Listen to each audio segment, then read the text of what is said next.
Hello everyone, I hope you all are fine. This is going to be our final video on our video series on self esteem. इसमें मैं आपको एक छोटी सी self therapy सिखाऊंगी जो कि आप खुद से कर सकते हैं to help yourself increase your self esteem. So सबसे पहले what I want you to do is I want you to go and get a pen and a paper.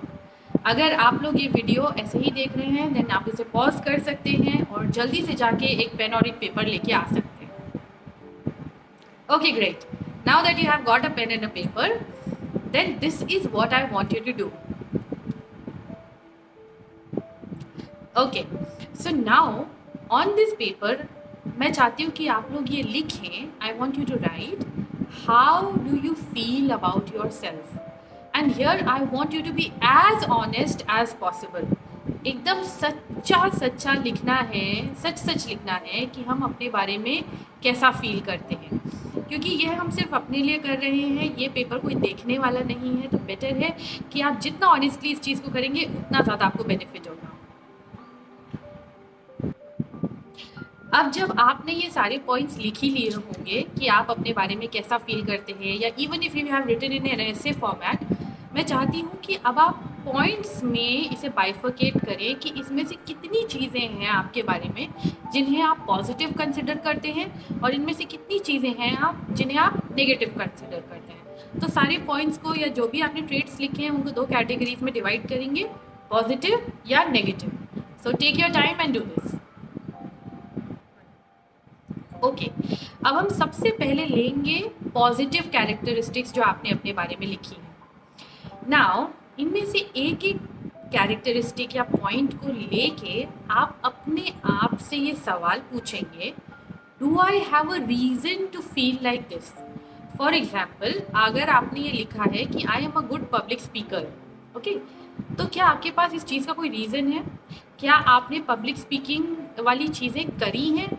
क्या आपने ये आपको लोगों ने इस चीज़ के लिए कॉम्प्लीमेंट्स दिए हैं? क्या आपने खुद अपने परफॉर्मेंस से सेटिस्फाइड हुए हैं? Whatever it is. So I want you to write a reason for the points for whichever point you have written. तो सबसे पहले जो है आपके पॉजिटिव कैरेक्टरिस्टिक्स को आप लेंगे एंड उनके लिए पॉइंट्स लिखेंगे कि what is the reason that I have to feel like this. Now जब आपने ये एक्सरसाइज पॉजिटिव कैरेक्टरिस्टिक्स के लिए कर ली है, तभी सेम एक्सरसाइज अब आप नेगेटिव कैरेक्टरिस्टिक्स के लिए करेंगे. हर एक पॉइंट को लेके आप खुद से ये क्वेश्चन पूछेंगे, do I have a reason to feel like this. For example, अगर आपको ऐसा लगता है कि मैं जो हूँ वो बहुत कॉन्फिडेंट इंसान नहीं हूँ, या अगर आपको ऐसा लगता है कि मैं एकेडमिक्स में बहुत अच्छे मार्क्स नहीं लाता हूँ या लाती हूँ, या आपको ऐसा लगता है मैं बहुत इंटेलिजेंट नहीं हूँ, जो भी आपने लिखा है नेगेटिव कैरेक्टरिस्टिक्स में, क्या आपके पास कोई रीज़न है इस चीज़ को बिलीव करने का? फॉर एग्जाम्पल, अगर आपने ऐसा लिखा है कि मैं इंटेलिजेंट नहीं हूँ, तो आपका रीज़न क्या है ऐसा बिलीव करने का? क्या आप ये रीजनिंग सिर्फ अपने एकेडमिक मार्क्स के बेसिस पे ले रहे हैं, या दूसरों के ओपिनियन के बेसिस पे ले रहे हैं, या आपके पास कोई और वैलिड रीज़न है to believe that you are not intelligent? So every single point, इस बार जो नेगेटिव कैरेक्टरिस्टिक्स हैं उनके लिए आप ये क्वेश्चन पूछेंगे and you will write the reason next to it. Now अब जब आपने ये रीजनिंग कर लिया है, तो ये सेम रीजनिंग अब आप किसी और इंसान को लेके करेंगे. फॉर एग्जाम्पल, जो आपके बहुत क्लोज फ्रेंड्स हैं, या बहुत आपका वेल विशर कोई है, कोई इंसान जो आपको बहुत ऑनेस्ट और बहुत जेन्युइन फीडबैक दे सकता है आपके बेनिफिट के लिए, उस इंसान के पास आप ये सारे कैरेक्टरिस्टिक्स, सारे पॉइंट्स लेके जाएंगे, both positive and negative, and you will tell them कि इज़ दिस ट्रू. आप उनसे सवाल पूछेंगे. सो फॉर एग्जाम्पल, अगर आपने लिखा है कि I am a good public speaker positive characteristic के लिए, तो आप उस इंसान से ये सवाल पूछेंगे कि ये मैंने लिखा है एंड ये मेरा रीजनिंग है इसके पीछे, is it true?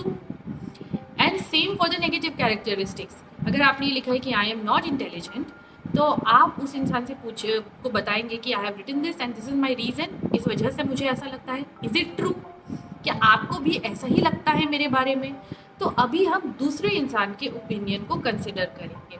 A person who is going to be honest, who is trustworthy, और जो आपका वेल विशर है. So you can pause this video again. आप किसी को ढूंढ सकते हैं, उसके साथ आप ये सारे पॉइंट्स को बैठ के रिव्यू कर सकते हैं, and then you can come back to this video. Now that आपने ये एक्सरसाइज एक 1 पर्सन के साथ कर ली है, I want you to repeat the same exercise with 2 more people if possible. बहुत अच्छा रहेगा, हम एटलीस्ट 3 लोगों का ओपिनियन लें और अपना भी ओपिनियन लें, तो 4 ओपिनियन हमारे बारे में ऑल टुगेदर कलेक्ट हो जाएंगे। तो इन चारों में अगर मेजॉरिटी में आपको आंसर ये मिला है, आपने जैसे फॉर एग्जांपल लिखा कि आई एम नॉट इंटेलिजेंट, और अगर 3 में से 2 लोगों ने बोला कि no this is not true, तो उस चीज़ को आप स्ट्राइक आउट कर देंगे। लेकिन स्ट्राइक आउट करने से पहले उस इंसान से पूछेंगे give me good reason why you think कि आई एम इंटेलिजेंट। मैंने ये लिखा है I am not intelligent and this is my reasoning, लेकिन यू आर टेलिंग मी कि आई एम एक्चुअली इंटेलिजेंट और ये चीज़ ट्रू नहीं है, मेरा ये बिलीव ट्रू नहीं है, तो गिव मी अ रीज़न कि मेरा ये बिलीव ट्रू नहीं है। तो फॉर एग्जांपल वो आपको ऐसी बात बोल सकते हैं, ठीक है आपके मार्क्स अच्छे नहीं आते हैं, लेकिन मैंने ये देखा है कि जब आप किसी के साथ डिस्कशन करने बैठते हो, किसी कोई रीजनिंग करने बैठते हो, तो आप बहुत अच्छे क्लेवर आंसर्स दे पाते हो, आप बहुत अच्छा लॉजिक दे पाते हो किसी भी बात के पीछे। एंड हमने ये देखा है कि डिफ़िकल्ट सिचुएशंस में या जब ऐसी सिचुएशन होती है, जब कोई इमरजेंसी सिचुएशन होती है, तब आप बहुत समझदारी से एक्ट करते हो, या हमने ऐसा देखा है कि आप लोगों को एडवाइस बहुत अच्छी देते हो, या हमने देखा है कि आप बड़े समझदारी से चीज़ों को हैंडल कर पाते हो। तो अगर वो इंसान आपको ऐसा रीज़न दे कि नहीं हमें लगता है कि आप इंटेलिजेंट हैं because we have seen this thing, ये चीज़ें जो आपने करी हैं जहाँ पे आपने अपना इंटेलिजेंस डिस्प्ले किया है। सो ये सब कैरेक्टरिस्टिक्स को रिव्यू, अब थर्ड रिव्यू करने के बाद, दैट इज़ फर्स्ट रिव्यू आपने किया था, सेकेंड रिव्यू दूसरे लोगों ने किया था, अब थर्ड रिव्यू जब आपके पास आपका फीडबैक है, दूसरे लोगों का फीडबैक है, अब फाइनली कैरेक्टरिस्टिक्स को स्ट्राइक आउट करने के बाद जो बच जाती है उनमें 2 टाइप की होंगी, first will be positive and second will be negative. तो जो पॉजिटिव कैरेक्टरिस्टिक्स हैं उनका आप एक पोस्टर बनाएंगे या चार्ट बनाएंगे या कहीं या उसका आप एक वॉलपेपर बना लेंगे अपने फ़ोन के लिए, और उसको आप ऐसी जगह पे चिपकाएंगे जहाँ पे वो चीज़ आपको हर समय दिखती रहे as a daily reminder about the good person, the good things that you have. और जो नेगेटिव कैरेक्टरिस्टिक्स हैं उनको लेके आज एक प्लान आप बनाएंगे कि हम इन शॉर्ट कमिंग्स को ओवरकम कैसे कर सकते हैं, so that we can become a all rounded better person in our life and हम अपनी शॉर्ट कमिंग्स को ओवरकम कर सकते हैं। तो जैसा कि मैंने आपको सबसे पहली वीडियो में बताया था, healthy self esteem is being aware of our good qualities and being in pursuit to overcome our negative qualities. Perfect तो हम कभी भी नहीं होंगे, लेकिन हम अपने आप को बेटर करने की कोशिश हमेशा कर सकते हैं। So we will keep ourselves reminded of our positive qualities and we will put effort to overcome our negative qualities.